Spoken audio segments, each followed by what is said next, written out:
Marcus Coward, and this is Wake Up New Bedford. I'm here with Tyson Moultrie, Air Force veteran, business owner, and has run in the mayoral race here in New Bedford.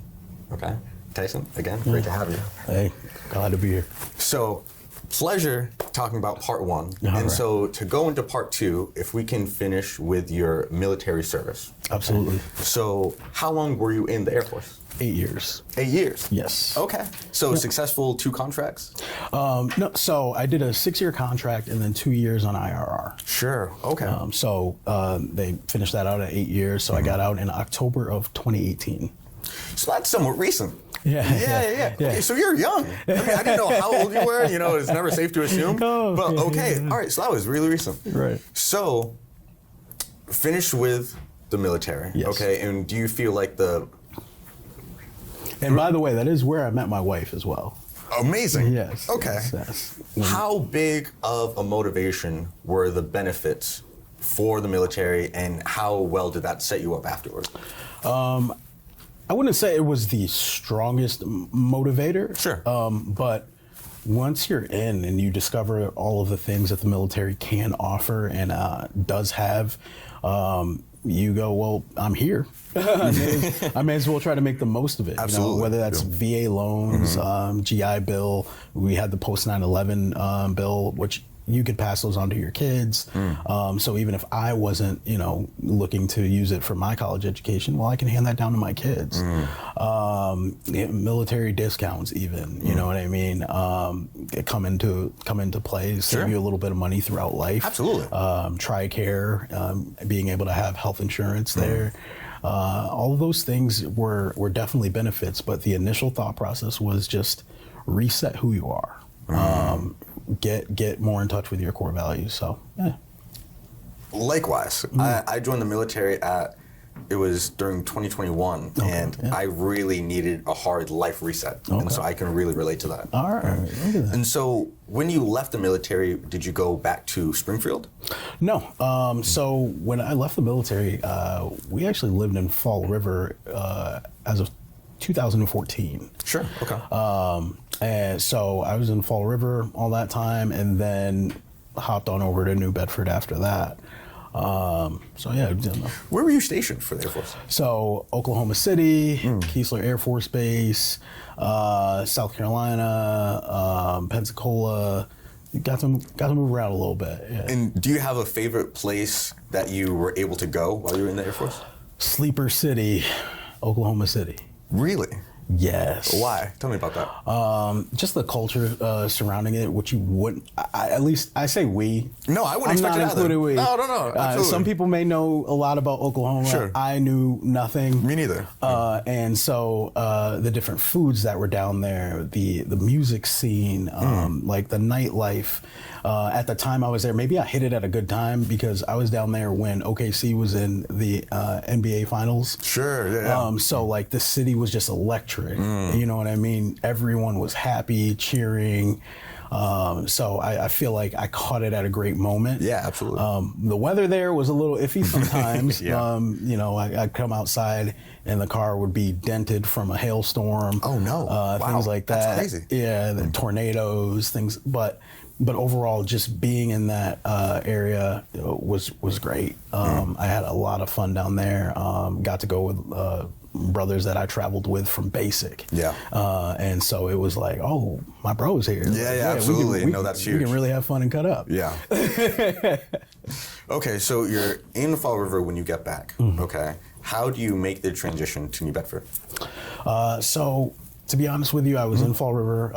My wife was in Teach for America. And so they assigned her a school in Fall River. So we actually were in Lowell. Sure. So we went from Connecticut to Lowell to then Fall River. And I was working from home at that time. I had a marketing company with my partner, Why Blue Matters. And so I was honestly depressed. I didn't know anyone. I wasn't familiar with the area. I would go get gas, go to the grocery store, and home. Yeah. And I like being around people. I feel like there's something to be said of connecting with new people and different people. Absolutely. And I didn't have that initially. And so my mentor, Kellen Coleman, I did public speaking, and he was like, hey, you should get involved with a local public speaking group. And so I had found the Toastmasters. Okay. And they had a chapter that was in Fall River. And so I went to that, and then he was like, oh, you should try speaking at the TEDx New Bedford. I didn't even know we had one. Yeah, right. Okay, wow. We did have one, yeah. Dolores Hirschman was actually the person who ran it. Sure. And so went to Toastmasters, connected with some people there. And then I went to the TEDx Salon that was at the Whaling Museum. Okay. And I was iffy. I went alone, and there was a woman walking into the door, and her name, Shelley Carduz. And when I went to go walk to the door, I remember hesitating real quick. I was like, oh man, I don't know if I really want to be here. This might be a little weird. I hadn't really interacted with people outside of my family in the area for quite some time. And she came up behind me and was like, oh, are you going to this event? And I was like, at that point, yeah. She's like, all right, I'll show you where you're going. And Great. It was just welcoming from the first step in the door. Absolutely. Went in there, met a bunch of people, and so much so that people were like, oh, I thought you and Shelley knew each other forever. Wow. I was like, no, we just met at the we door. literally just met. Went to eat at Cork after the event let out. Went to eat at Cork with Mandy and Nicole. I met them through Shelley, and it was just like, this is cool. Yeah. The vibe, the energy, everything that was going on. And I knew I wanted to live in New Bedford at that time. And I'd say that was 2016. And was it that experience that really wanted to make you live in New Bedford, or you had already decided before that? No. It was really that experience. I had some friends that lived in New Bedford that I had known about and visited before, but Sure. the welcoming energy and then learning more about the history. Rich history. Yeah. Absolutely. And everything that the city has to offer. I was like, this is a really cool place. And from there, I got involved with different local organizations, E for All, Third Eye Unlimited, did credit recovery at the high school to help kids graduate. Even though I lived in Fall River, I was all in New Bedford. Sure. You know what I mean? And yeah, made that transition in 2019. And so during this whole time, are you, because you keep sprinkling in other ventures, and so once you start another one, are you moving on from the last one, or do you have multiple going at the same time? Sometimes I have multiple going on at the same time. Sure. So currently, there's a brewery in Winthrop, Drop Zone Brewery, and I'm an investing partner in that brewery. Sure. So that's going. I don't brew beer, don't do anything like that. I started with my former barber, started a barber shop in New Bedford, Ground Zero. Oh, really? Yeah, over on Union. Okay. Helped them kick that off, design stuff, did all that. I like to put something meaningful in place, monitor it for a bit, and then be like, okay, well, I think you're good. You know what I mean? Because then that frees me back up to be like, all right, what's something else that I haven't tried that I want to get involved in, that I can carry with me and that leaves an impact. Yeah. So even at this time, okay, when you're out of the service now, pretty involved in New Bedford, do you still not have a dream venture in mind, or are you still just doing what your heart tells you? Doing what my heart tells me. Absolutely. At the end of the day, serving people is what my heart tells me. Being of service. A lot of people hate being used. I like to reframe that. I'm like, people are meant to be used. We're meant to serve a purpose. Absolutely. The problem is we don't want to be misused. Absolutely, yeah. And so for me, I'm proud to be used. I'm proud to be of service. I'm proud to carve a path with like-minded people and just do something. We're meant to leave our mark on the world, no matter how big or small. And you matter to someone, even if it's only one. Sure. And you want to do your best job for them. and for yourself. Absolutely. And so that's really interesting. Okay. So no dream job, but your dream job is to serve people. And then you're able to do that every day and throughout these different ventures that you're doing. Yep. And so I guess that naturally so perfectly leads into politics. Yes. Okay. When do you get interested in politics? Because your base is already set up. When does that switch flick on for you?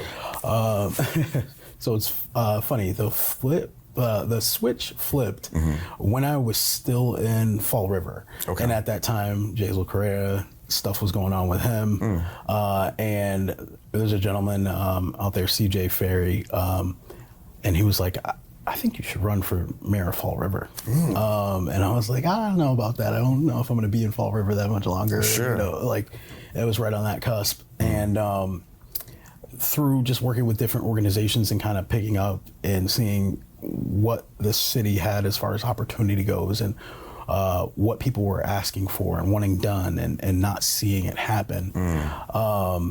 I was like, if I'm going to live in New Bedford and my kids are going to be raised here, I want those same things. And if they're not getting accomplished by someone who's there, well, naturally, like the internet, if it doesn't exist on the internet, it's your job to make it. Absolutely. Yeah. And so absolutely. that was kind of my mentality. And before I did so, I looked at who was on the list of candidates who had signed their names. I met with each one of them, talked to them about what their platform was. I love Charlie Perry. Okay. He ran before, and I got to sit and talk with him. And I saw a resounding, like, you're more prepared than what we normally see. Absolutely, yeah. I had a 64-page plan written out that I had collaborators on. Actually, I'd like to give a shout out to Danny. It was pretty much his. He studied political science, really big into climate change and how that impacts industry. Sure. And so it spurred from there. And then I built platform points around that, just looking at the police department, the fire stations, just education, economic development, and diving into each one of those that I either had touched personally or had someone nearby who was experienced enough to give me insight. Again, not having to be the smartest person in the room or have all the answers, but knowing, okay, you have a background in this, some knowledge in this, and I haven't touched it. Educate me. Yes. Get me up to speed. What is it that they're missing? What is it that they're crying out for? And how do we accomplish that through a holistic government approach? And so when do you first run for an office in New Bedford? That was 2019. 2019. So, okay. Moved, and it's funny because I was at a committee meeting, and they were like, well, if you move before this, are you going to run? And I think it was like June something was the cutoff. And I was like, you know what, fine. If we get the house and we move in before that, then yeah, I'll run. We ended up moving into the house, I think it was May 19th. Wow. And I was like, well, man of my word, I'm going to go pull papers. And I did so, and went from there. Were you more excited, nervous, or at this point, neither really? You're just goal oriented. It's funny, if you ask my wife or anyone who knows me, I don't get nervous. Yeah. I live in the present. Yeah. So, people get nervous about interviews. And I'm like, I don't. When I'm there, I'll deal with it. You know what I mean? Absolutely. And so, yeah, very just goal focused, goal oriented. And then for me, it was a no loss game. Okay. Because I wasn't supposed to be there.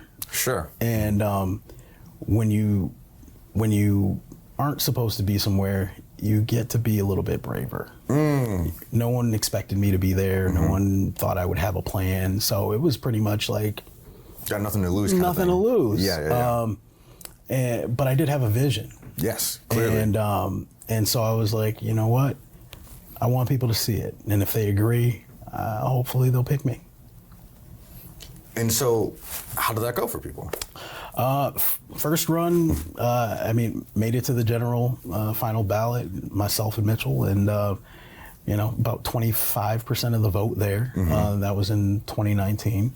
And then fast forward, they had the 4-year term change, which a lot of people thought it meant that he would only serve for 4 years, and they were all like disappointed by that. A lot of people were, not all. Yeah, they're totally right. Yeah, and then we move into 2023, and about 35% of the vote, 35% of the vote. So 16%, 17% swing, and I would have been in the seat. So, but I do want to say that in that, I don't Monday morning quarterback.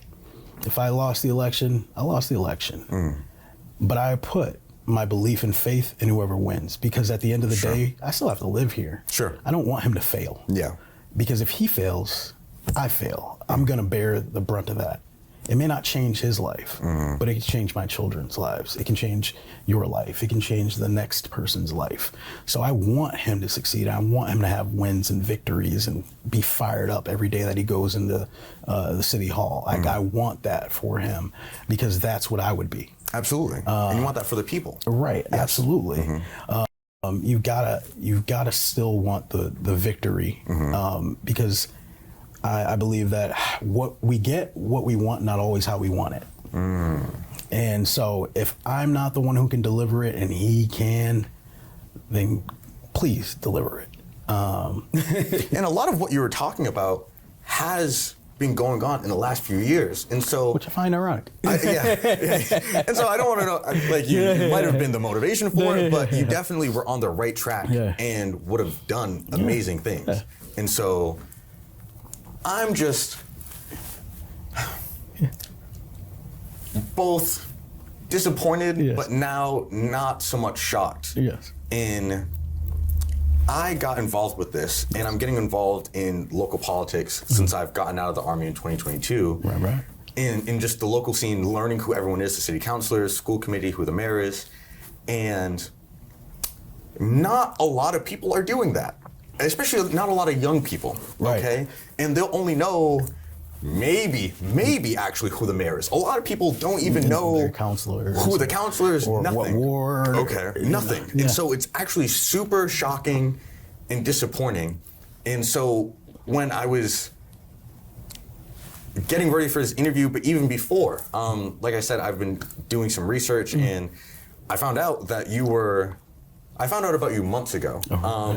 And when I was getting ready to learn more about this political scene and saw that you were, there's no close third. It was really just between you and John Mitchell, okay? And then I'm asking people, I hadn't heard of you, Tyson Moultrie, and then now there had this other person who doesn't even live in New Bedford, but just talking to young people, a lot of people, like I said, don't know either you, who came in third, fourth, or maybe even who the mayor is. Right. Okay. Right.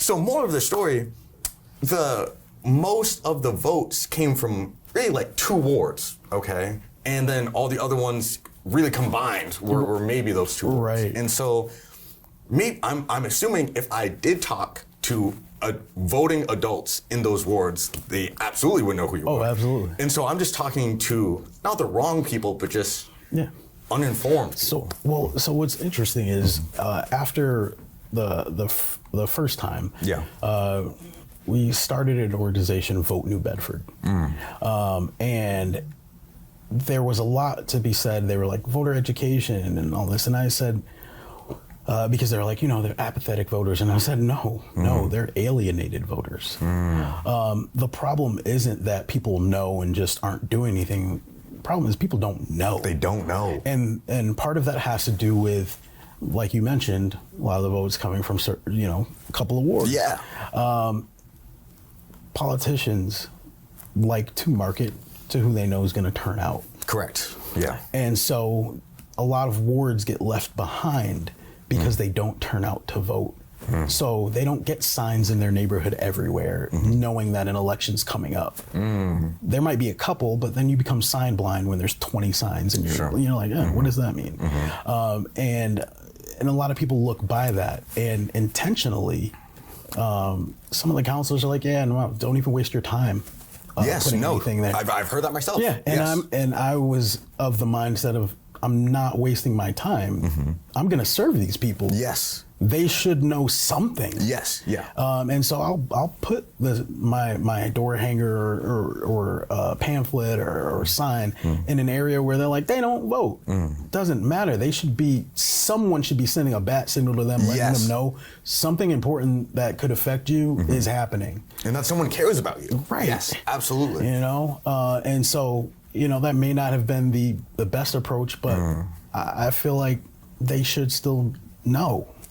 And I didn't want to leave them behind. I just so respect that, Tyson, honestly, because I have a similar mindset. I really don't want to leave anyone behind, and a lot of people call me too hopeful or idealistic, right, yep. And they say that you have to play the game, you have to play politics. Right. I'm like, it's sick that that's how you have to win, right. And I really want to change that, you know, and maybe that's too big of a job, but I at least want to try. And I realized that, some people are like, well, if you do it that way, like you're probably going to lose. Yeah. And I said, well, if that's the cost, that's the cost. Too many people don't want to sacrifice something in order to hit their goal. Absolutely. of or do the right thing. And for me, I was like, if I'm putting 1,000 door hangers in a neighborhood that doesn't turn out to vote, and you're telling me I should have put 1,000 more in an area that does, and that costs me, 500 of those votes because I put them over there. That's the cost, because I wanted those people to be aware. Yes. You want to do the right thing. Right. I want to do the right thing. Yes. And eventually, the hope is the right thing pays off. And even if it doesn't, I can go to bed at night. Yes. Knowing I didn't alienate someone just to win. Amen. Yeah. So true. Yeah. And you're just a role model. Okay. I appreciate that. At least to me, I appreciate that. Absolutely. Yeah. And we really need more, not just positivity, but integrity. Right. And so that's something that I stand for immensely. Right. And honesty, right. Transparency, and just service. Right. So thank you for just thank you leading the way. Absolutely. Thank you. So, have you now moved on from politics? Do you plan to run again? That was only a couple of years ago. I only just learned about you, like I said, a few months ago. But I think the next election is in 2027 for the mayors. Yeah. Okay. What's funny is I went to a community meeting, and they were, filling out like a board of things that they thought they needed. And there were a couple of people at the table I was at that obviously they're politically involved, but they didn't realize that I had run. And so that was kind of an interesting thing. Yeah. And they were like, wow, you've got really great ideas. You should run for mayor. I have something to tell you. Yeah. Right. Yeah. I've got a kicker. I love this. So in my mind's eye, I see running again. Yeah. Just because, 35%, not a far cry. Not at all. But also because I'm still every day thinking about improvement, thinking about the things that I put down on a wax, some would say, and that I see being done in the city that are working. And I'm like, so you can't tell me that I can't do it. You just didn't want me to be the one to do it. Yes. And so I know that I can do the job, and I would be proud to do it. And I just, something clicked, okay? Yes. Because I heard that most politicians are either lawyers or doctors. Yes. You're neither. Nope. And I am so upset by that because I'm like, it's kind of like you're buying into the club, okay? Well, and that's part of it. A lot of people want to shake the system, but are programmed by it. Yes. Yes. So, for what it's worth, if you find yourself wanting to change things, change things. Yes. Not just a little. But a lot. But don't do so irresponsibly either. Yeah. You know what I mean? Come with a plan. Be prepared. Right. Yeah. Actually invest yourself in a plan. And no matter who I may think I want to vote for, I'm still researching who's running against them. Because I may have my pick and be like, well, I know these ideas, but that other person hasn't been heard out yet. And as a voter, if you're going to be a responsible voter, your job is to really hear out the platforms of each individual candidate, not just the candidate that you like. Yeah, absolutely. You know what I mean? And block out all other things. And so I think that part of that doctor lawyer thing has to do with people's perception of education and knowledge. And so there's a certain border of safety, which I think is funny because most people will tell you not to trust a lawyer. Exactly. What are we talking about? You know what I mean? And then what does a doctor know about politics? Right, exactly. Like, what are we talking about? Yes. Exactly. And before they were in politics, they weren't. Yes. And so that was always my charge too. They're like, well, you know, experience. I'm like, well, before he was, he wasn't. But for some reason you picked him, and whether that be his education and you were awed by that doesn't always translate. Or looks, right? You know? Looks, oh, whatever. My goodness. You got to go with what do you have written down that you can point to that tells me how you're going to accomplish the things that you're saying you want to accomplish. Yes. Because I can say I want to make sure everyone in New Bedford gets $10,000 a month. If I don't have a plan of action to get there, I'm just selling you a pipe dream. And that's when people go, well, politicians always promise something and they never deliver. Well, did you actually look at their plan to execute what they said? Or did you just hope they would do what they said? We gotta pay attention. You've given me so much hope in politics. I can't even put into words. And so I'll just say, if you run, you have my vote. Okay. I appreciate so that. Truly. So we're running out of time. And before we do, I do want to ask you about some of the do's and don'ts about starting a business. All right. Okay. And so how challenging was it? Was it what you expected? Talk about it. Everything has its challenges. So yes, challenging. Something that you can't overcome? No. Planning is very important. My mentor says it's better done than perfect. And I would say that a lot of people get stuck trying to make their business perfect. And the time it takes from the fire that you had with that idea into making it perfect, perfection is not possible. And somewhere in between that, it's a year, 2 years, you're still tweaking your logo. Yeah. You know what I mean? And that fire is no longer there because it went from seeing the vision of what your business could be to now being in the weeds of something as tedious as picking fonts. And that's not what you wanted to start this business to do. You didn't start this business to pick fonts. Yes. Unless you're a graphic designer. You started this business to affect change in people in whatever area it is, whether it's food, fitness, delivery. You wanted to see your plan in action. And so I like to point people to go to your concept, your viability and your concept. Get there first.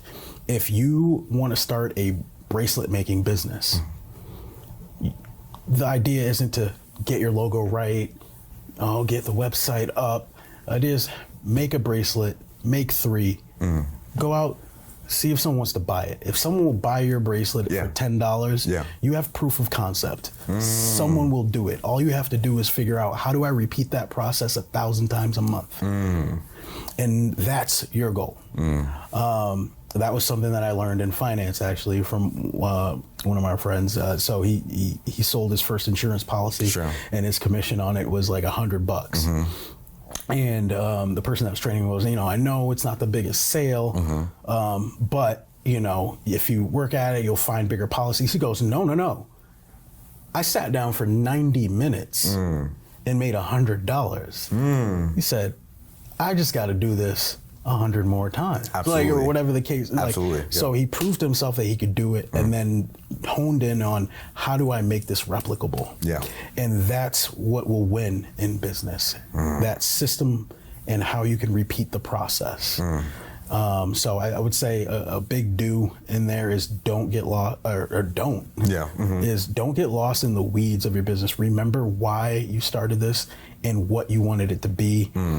Do not make sure, you don't have to make sure everything's perfect. We're gonna make sure some things are legal. Yeah. You know what Yeah, I mean? Food service, you don't want to poison anyone or anything like that. But if you can make a few plates in your kitchen and someone wants to buy them, well, now it's like, all right, well, they're willing to pay $15 for a plate. Yeah. If I do this 1,000 times a month, that's $15,000 Absolutely. gross. I can make this viable. This is worth it. And then I make it repeatable. How am I marketing? And one of the things I will say is do spend on marketing. Do that. Sure. It is a must. Someone can't buy from you if they don't know you exist. Same thing in politics. They can't vote for me if they don't know I exist. Yeah. And so that's a necessary evil. And too many people get stuck behind, well, is it going to work? And it's like, you don't really have a choice if it doesn't. It's like, you have to market. Yeah. So spend the money, do the graphics, make the video, take the photos, do all of those things to make sure that you're presenting your business in a way that you want it to be seen. And branding is more than just your logo. So do pay attention to your voice. Pay attention to what you're making people feel. Your brand is what people say about you when you're not in the room to defend yourself. Yeah. That is branding. If someone goes, oh yeah, that's an honest company, that's an integrable company, that's a quality company, your branding is done. That's what you want to focus on. Tyson, we'll need a part 3. Okay, so anytime. So excited. This has been Tyson Moultrie on Wake Up New Bedford. Thank you everyone for watching, and we'll catch you on the next episode. Take care. Peace.